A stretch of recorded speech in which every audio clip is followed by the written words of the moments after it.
हे माता आदिशक्ति। नमो नमो महाशक्ति माँ, नमो नमो पराशक्ति माँ, नमो नमो महाशक्ति माँ।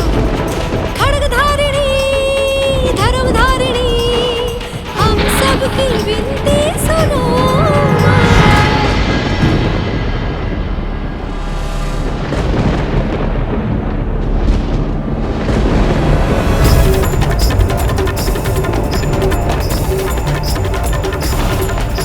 माँ आदिशक्ति बहुत ही क्रोधित लग रही हैं। अवश्य इन्हें ज्ञात है कि मैंने कामदेव को शिव जी पर बाण चलाने के लिए विवश किया है। कहीं माँ मुझे मृत्यु दंड ना दे दे।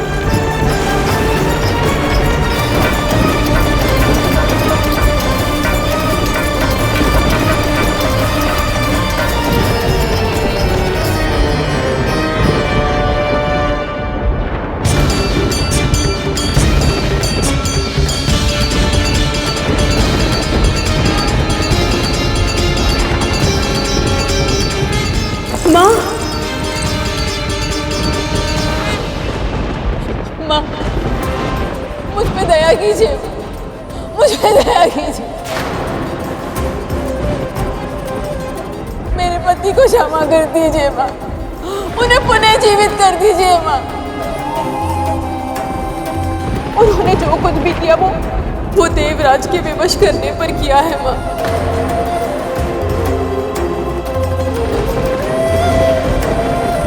क्यों किया है आपने ये?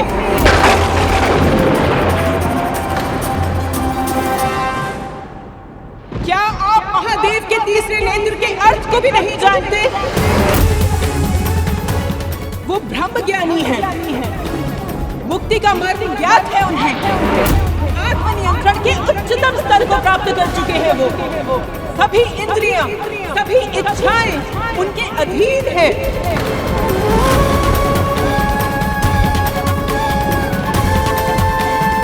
आप सबको ये विचार ही कैसे आया कि कामदेव के बाण के प्रभाव से महादेव अपनी साधना छोड़ देंगे?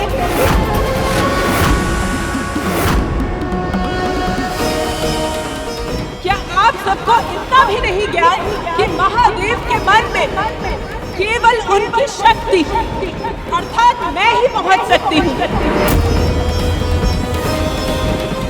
और केवल महादेव ही नहीं, किसी भी सात्विक व्यवहार का पालन करने वाले पति के मन में काम भावना केवल उसकी पत्नी ही जगा सकती है। क्या ये साधारण से तत्व का भी ज्ञान नहीं है आपको? और आप सबके इस अनुचित हस्तक्षेप से न केवल रति ने अपने पति को खो दिया है, अपितु ये पूरा संसार ही उजड़ गया है।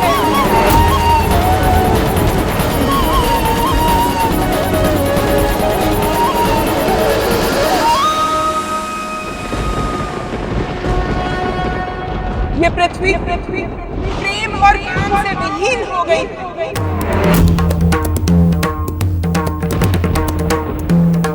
प्रजनन रुक गया।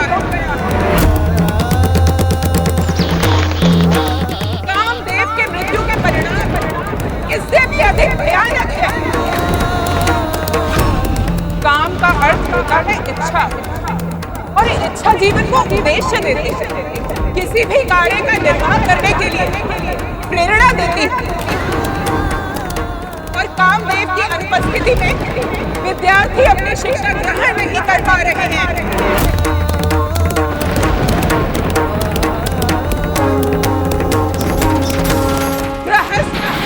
किसी कार्य का निर्वाह नहीं कर पा रहे हैं।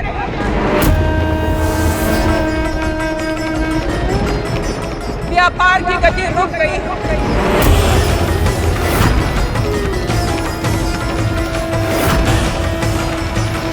यहाँ तक कि वृद्ध जनमानस जीवन का उद्देश्य खो चुके हैं। सभी इच्छाओं के अभाव के कारण अब उन्हें अपने जीवन से भी कोई मोह नहीं रहा। यदि कामदेव इस संसार से विमुक्त हो गए तो इस संसार में इच्छाएं कभी जागृत नहीं हो पाएंगी। आप सबने इतनी बड़ी योजना बनाने से पूर्व ये विचार तक नहीं किया कि जिस संसार को बचाने के लिए अब कामदेव का प्रयोग कर रहे थे, वो संसार ही नहीं बचेगा।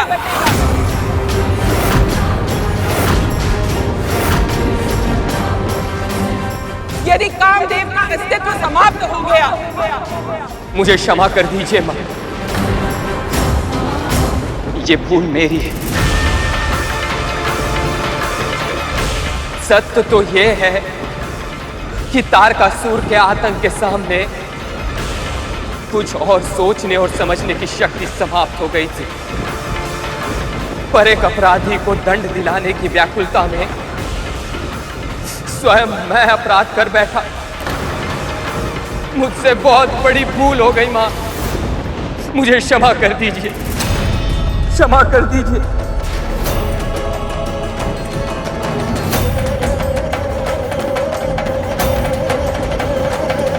मुझ पे दया कीजिए, मुझे मेरी पीड़ा से मुक्ति दे दीजिए, मुक्ति दे दीजिए।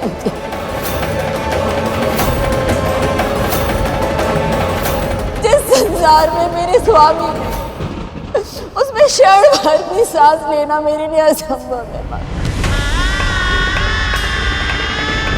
मेरा तो जन्म ही प्रेम के विस्तार के लिए हुआ था। प्रेम ही मेरी प्राण वायु है, मेरे जीवन का आधार। और जब साक्षात प्रेम स्वरूप मेरे स्वामी ही नहीं रहे, तो मैं कैसे जीऊं?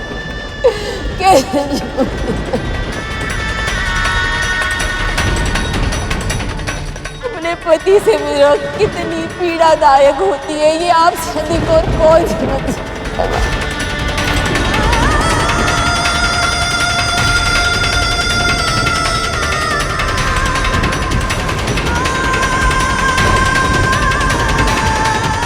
मुझे क्षमा करिए, अपनी पीड़ा में मैं भावुक हो गई थी। देवराज के दबाव में ही सके, परंतु कामदेव से भूल तो हुई है न पुत्री। और एक बार यदि महादेव के तीसरे नेत्र से कोई भस्म हो गया, तो उसे पुनः उसी स्वरूप में जीवित करना असंभव है।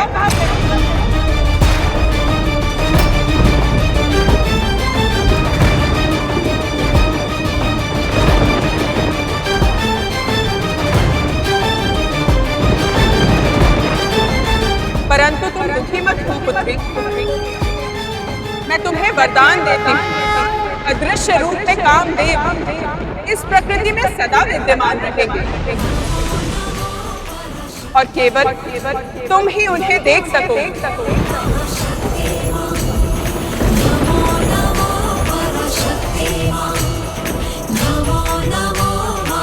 कुछ समय पश्चात द्वापर युग में जब नारायण श्री कृष्ण के रूप में जन्म लेंगे,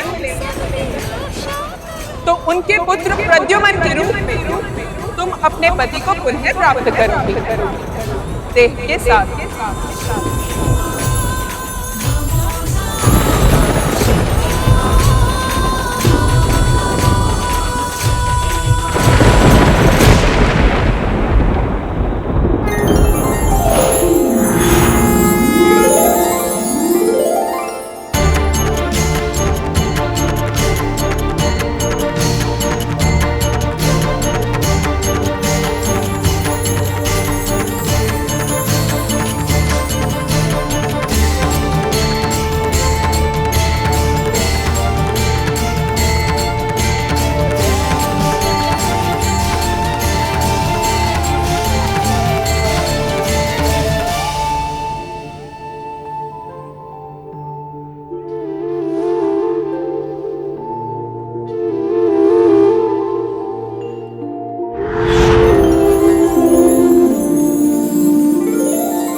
हे माता आदिशक्ति, हमारा प्रणाम स्वीकार करें।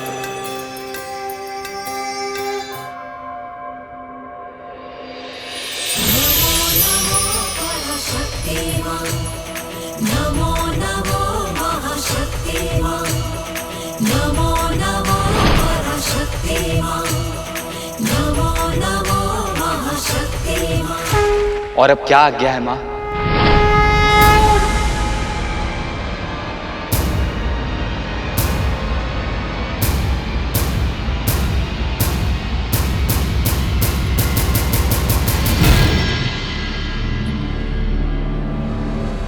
क्या महादेव ने मुझे अपनी पिछली जन्म के भूल के लिए अब तक क्षमा नहीं किया?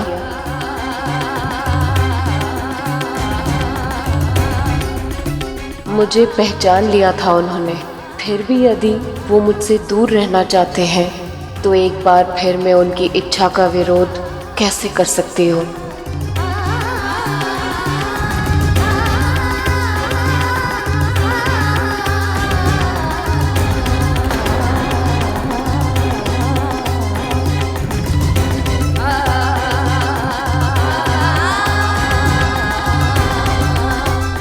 ऐसा क्यों कर रही हैं माँ?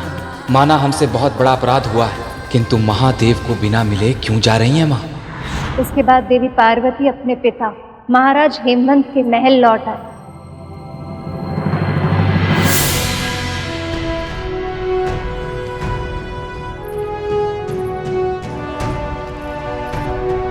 पुत्री, किंतु उनका हृदय अभी भी कंदरा में ही था। महादेव को देखने के बाद, अपने प्रिय को पहचानने के बाद उनसे वियोग और भी कठिन हो गया था। यहाँ देवी पार्वती के मन के सागर में ऊंची ऊंची लहरें उठ रही थी और दूसरी ओर देवता चिंतित थे। महादेव और देवी पार्वती को मिलाने के उनके सारे प्रयास विफल हो गए थे और वहाँ तारकासुर का आतंक बढ़ते ही जा रहा था।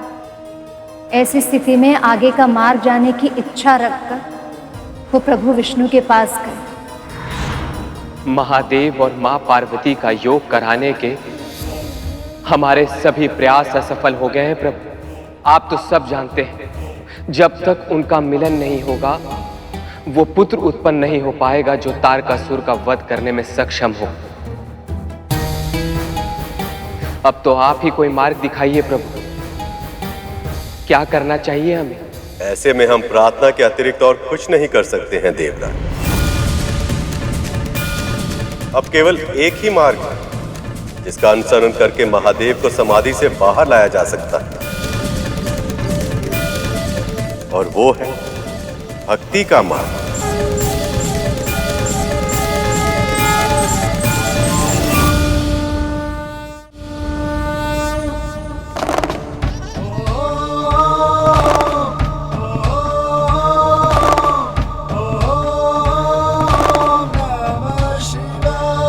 हमें महादेव को साधना से जगाने के लिए उनका आवाहन करना होगा।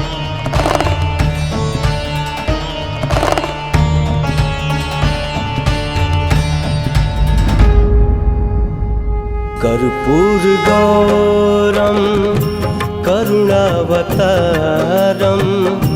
संसार सारम भुजगेंद्र हारम सदा वसंतम हृदयारविंदे भवम भवानी सहितं नमामि। कर्पूर गौरम करुणावतारम संसार सारम भुजगेंद्र हारम सदा वसंतम हृदयारविंदे भवम भवानी सहितं नमामि।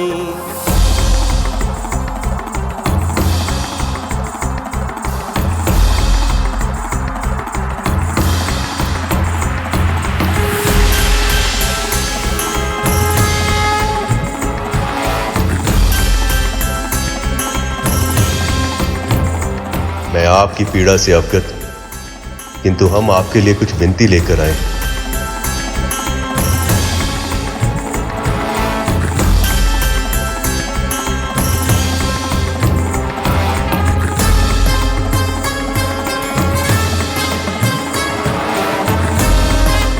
कहिए सखा।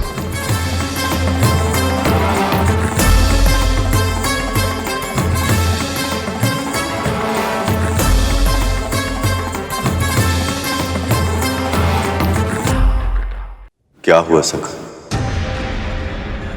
देवी पार्वती तो देवी सती का ही अवतार, ये जानकर भी आप उनसे विमुख। दुख का वास्तविक कारण है मोह।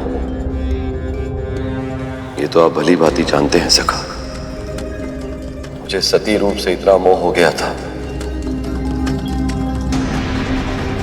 कि मैं अपने आप पर नियंत्रण ही खो बैठा था।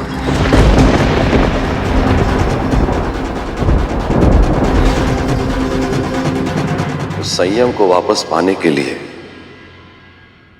मुझे बहुत समय लगा, और यदि फिर से वैसा ही कुछ हो गया तो उसे सहना मेरे लिए अत्यंत कठिन हो जाएगा सखा। अतीत के कर्मों को किसी के आज से जोड़ना कितना उचित है, ये निर्णय लेने में आप सक्षम हैं महादेव। मैं आपसे बस इतना कहूं कि देवी पार्वती इस जन्म पूर्ण रूप से आपके लिए समर्पित है।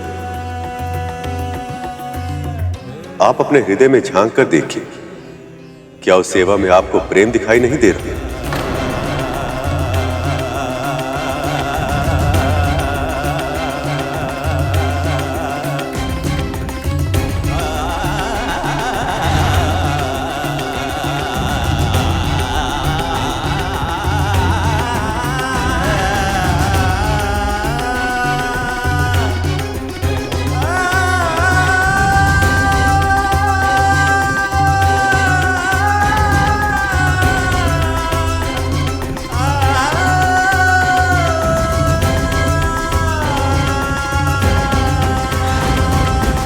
सत्य कह रहे हैं सखा। उनके प्रेम, उनकी सेवा से अछूता नहीं हूं मैं। इतने समय बाद जब वो मेरे समक्ष आए और मुझे जो आभास हुआ उसे शब्दों में व्यक्त करना असंभव है। मुझे ऐसा प्रतीत हुआ जैसे कोई मेरा ही अंग मुझसे बिछुड़ गया था और फिर से मेरे सामने आ गया। उनकी स्थिति भी ऐसी ही है महादेव। जब से आपने उन्हें अस्वीकार किया, लगभग प्राणहीन हो गई हैं।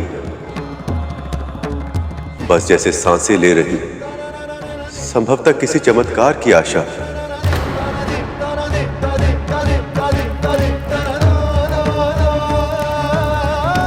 आप दोनों का एक होना नियति है।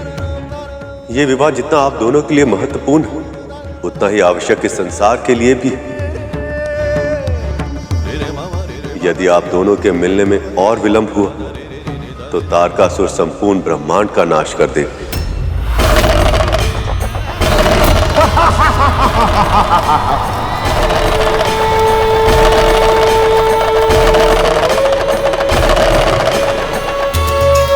तारकासुर के आतंक से सृष्टि को मुक्त कराना तो आवश्यक है, किंतु ये जाने बिना कि जो अबोधपन पार्वती के मन के अंदर उनके पिछले जन्म में था वो इस जन्म में है या नहीं, मैं उन्हें अपना नहीं सकता।